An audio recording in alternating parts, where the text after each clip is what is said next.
Welcome back to our channel, where we dive deep into the glamorous, scandalous, and ever-thrilling world of Los Angeles high fashion. Today brings a stunning revelation that will leave you absolutely breathless as we uncover the dark secrets lurking behind the glittering facade of Forster Creations. Grab a seat, because the drama unfolding this week is nothing short of explosive.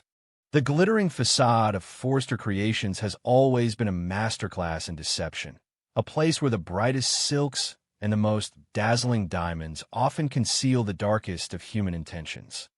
For Melissa Dillon, this towering monument to high fashion has transformed from a sanctuary of salvation into a suffocating prison of paranoia and dread. When the identity of her relentless stalker was finally unmasked as Remy Price, the man who had once been her savior by helping her secure her position as an art teacher, Dillon believed she had reached the absolute nadir of her nightmare. She assumed this was a straightforward, albeit terrifying, case of extortion. She believed Remy simply wanted to cash in on his past favors, to use her hard-won position at the Forster receptionist desk as a pawn in some petty financial or corporate game. However, the truth is far more sinister, far more twisted, and infinitely more dangerous than anything Dillon could have ever anticipated. The blackmail was never the endgame. It was merely the opening gambit in a horrifying symphony of obsession. The realization hits Dillon with the force of a physical blow, leaving her breathless and reeling in the sterile, brightly lit hallways of the fashion house.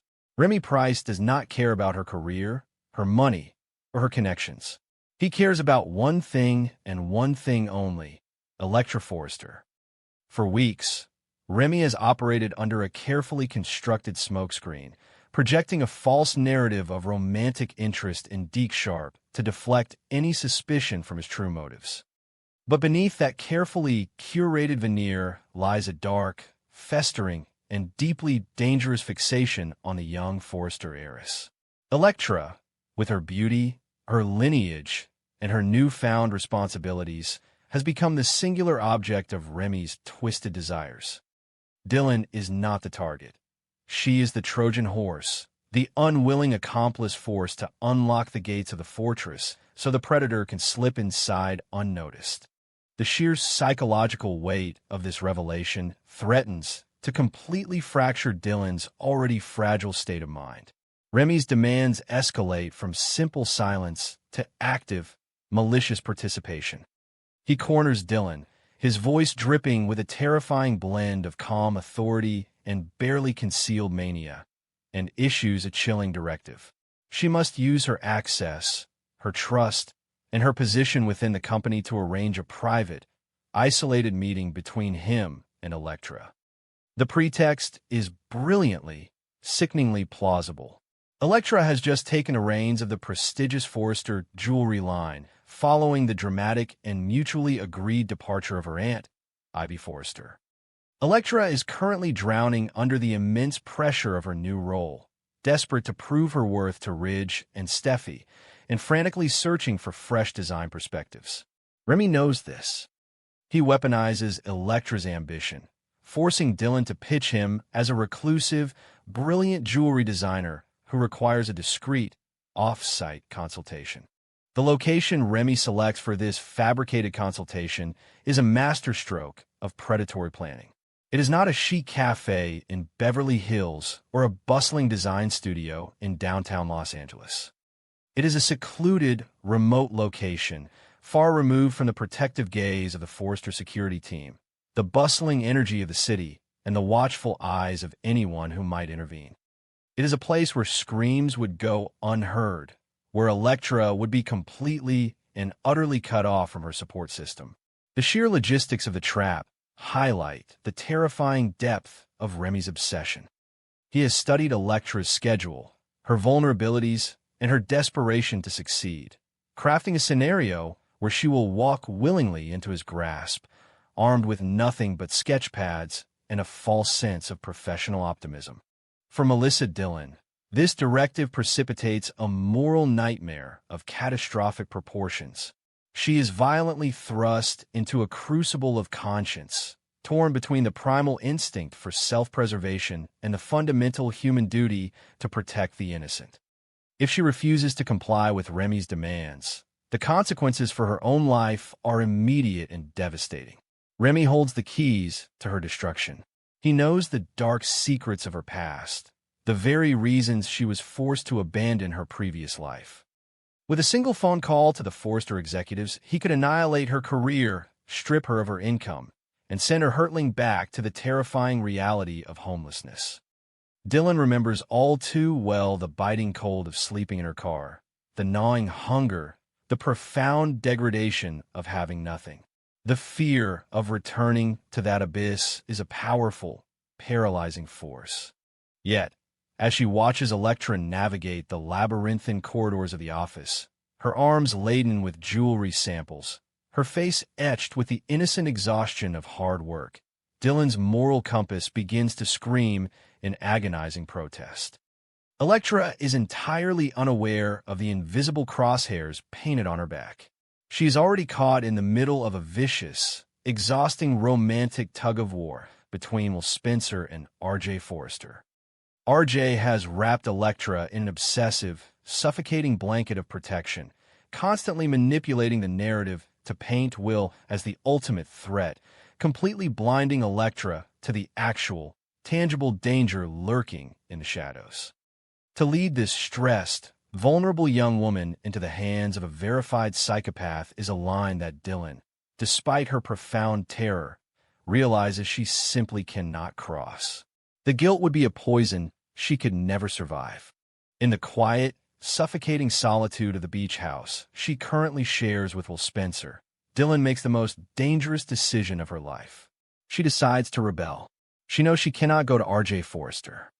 R.J. is too volatile, too consumed by his coercive control over Electra, and too hostile toward Dylan herself. R.J. has already been pressuring Dylan to sabotage Will's chances with Electra, demonstrating a ruthless willingness to exploit her fears for his own gain.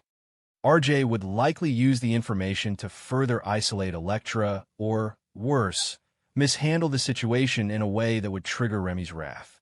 No, there is only one person who possesses the genuine love, the clear-headed determination, and the resources to protect Electra without ulterior motives.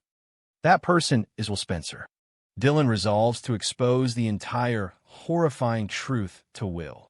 She plans to tell him about the blackmail, about Remy's true identity, about the fabricated jewelry meeting, and about the secluded location where the trap is set to spring. She knows that confessing this will likely cost her her job, as the truth of her past will inevitably come to light, but she accepts this sacrifice to save Electra's life. It is a moment of profound, quiet heroism, a flicker of light in the overwhelming darkness that has consumed her existence. She rehearses the conversation in her mind, bracing herself for Will's shock, his anger, and ultimately, his mobilization to stop the meeting. However, Melissa Dylan has vastly underestimated the terrifying, omniscient cunning of her tormentor. Remy Price is not a man who leaves his grand designs to chance. He is a master manipulator, a chess player who anticipates his opponent's moves long before they even realize they are playing a game. Remy knew that Dylan's conscience was a liability. He recognized the fragile goodness within her and calculated exactly when it would fracture under the weight of his demands. He anticipated her betrayal, and with chilling precision, he orchestrated a preemptive strike designed to completely neutralize her only potential ally. Days before Dylan makes her fateful decision to approach Will, Remy sets a secondary trap, one designed entirely to destroy her credibility. Through coercion and the constant threat of exposure, he forces Dylan to meet him in public spaces under the guise of discussing the logistics of the Electra meeting. During these brief, agonizing encounters, Remy orchestrates a series of highly deceptive, staged photographs. He utilizes hidden cameras and hired paparazzi to capture moments that, entirely stripped of their terrifying context, paint a picture of a secret, passionate romance. A moment where Remy violently grabs Dylan's arm to issue a threat is photographed from an angle that makes it look like an intimate caress. A moment where Dylan is crying in terror is captured in a way that suggests a dramatic lover's quarrel. A forced, trembling smile is frozen in time as a look of genuine affection. These photographs are a masterpiece of digital manipulation and contextual deceit. They are the ultimate weapon in Remy's arsenal, a failsafe designed to detonate the moment Dylan steps out of line. And detonate they do. Just as Dylan gathers her shattered courage, preparing to walk into the living room of the beach house and confess everything to Will Spencer, Will's phone chimes with an anonymous message. The delivery is surgical, timed to perfection by Remy, who has been monitoring Dylan's movements with the obsessive scrutiny of a predator watching its prey. Will Spencer opens the message, and his entire world shatters into a million jagged pieces. The glowing screen of his phone illuminates a reality that his brain simply cannot process. He sees Melissa Dillon, the woman he took in, the woman he thought was his friend and ally in the chaotic war against R.J. Forrester, seemingly locked in a secret, intimate relationship with a man he does not know. But the implications are instantly, devastatingly clear. Will has spent weeks fighting to rebuild his shattered romance with Electra, enduring RJ's relentless hostility and manipulations.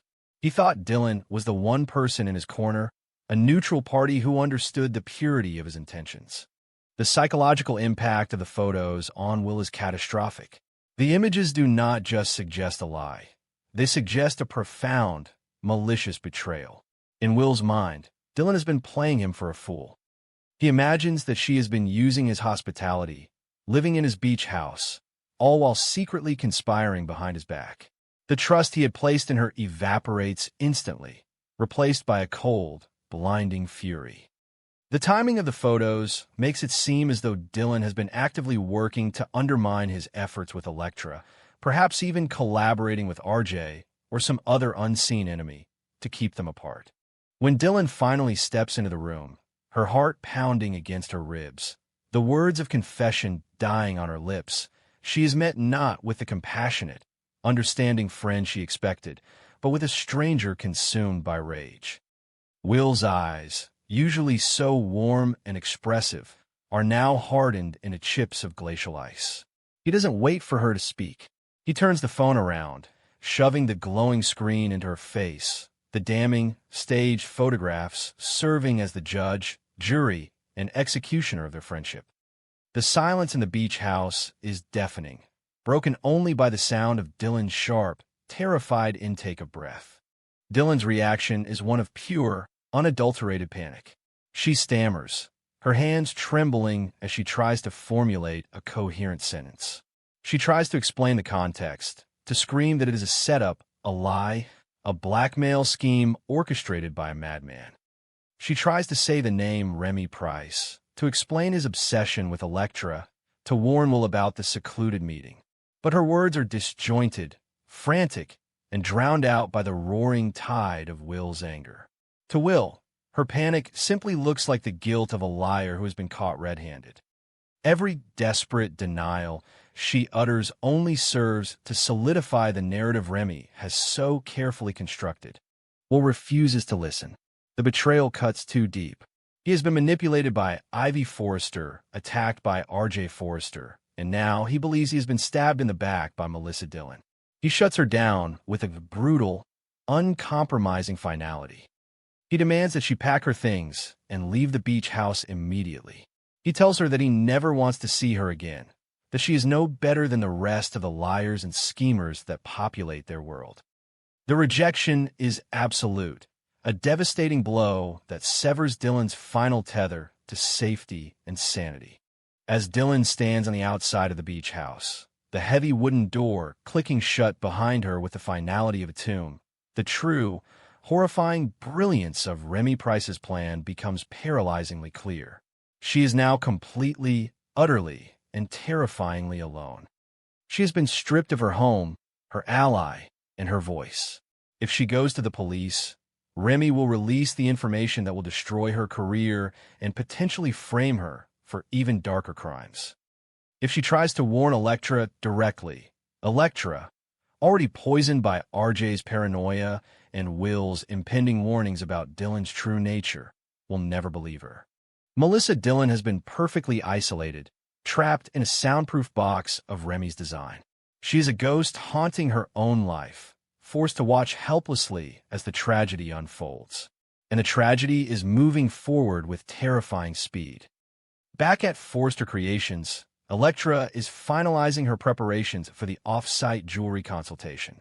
She is packing her designs, reviewing her notes, and looking forward to a meeting she believes will secure her legacy at the company. She is walking with determined, confident steps straight toward the edge of an unseen cliff. The dramatic irony is suffocating. Electra believes she is stepping into her power, asserting her independence from the stifling protection of RJ and the complicated history with Will. Instead, she is walking into the web of a man whose obsession knows no bounds, a man who has already demonstrated a chilling capacity for manipulation, blackmail, and psychological destruction. Remy Price is waiting in the shadows of that secluded location, his trap perfectly laid, his ultimate prize finally within his grasp. For Dylan, the ticking clock is a physical torment. Every second that passes brings Electra closer to the meeting, closer to Remy. Dylan wanders the streets of Los Angeles, the glamorous billboards of the Logan fashion brand mocking her despair from high above. The city is a glittering monument to success and beauty, but for Dylan, it has become a sprawling, inescapable nightmare. She is paralyzed by the impossible choice that still remains. Find a way to break through the wall of lies and save Electra, or surrender to the darkness and save herself.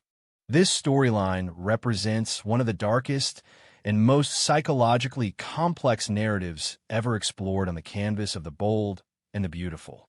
It is a terrifying examination of coercion, the fragility of trust, and the devastating consequences of obsession. Will Spencer's shattered faith in Dylan highlights how easily the bonds of friendship can be weaponized by a malignant force. R.J. Forrester's blind, aggressive protection of Electra serves as a tragic counterpoint to the actual danger she faces, proving that sometimes the loudest offenders are the most useless guards. As the week progresses, the tension will reach an absolute boiling point. Will Electra arrive at the secluded location, completely unaware of the monster waiting for her? Will Melissa Dillon find a reserve of unimaginable strength to shatter Remy's control, even if it means sacrificing everything she has fought so hard to build? Or will Spencer, in a moment of quiet reflection, realize the inconsistencies in the photographs and piece together the horrifying truth before it is too late? The stakes have never been higher. This is no longer a battle for corporate supremacy between Forrester Creations and the Logan brand, nor is it a simple romantic rivalry. This is a fight for survival, a desperate race against time to pull an innocent woman from the clutches of a predator. The glittering world of high fashion has been stripped away, revealing the raw, terrifying reality of human vulnerability. Stay tuned, because the fallout from these events will forever alter the landscape of Los Angeles. Relationships will be shattered beyond repair, dark secrets will be dragged screaming into the light, and the lives of Melissa Dillon, Electra Forrester, and Will Spencer will never be the same. The trap has been sprung, the players are in motion, and the only certainty is that the impending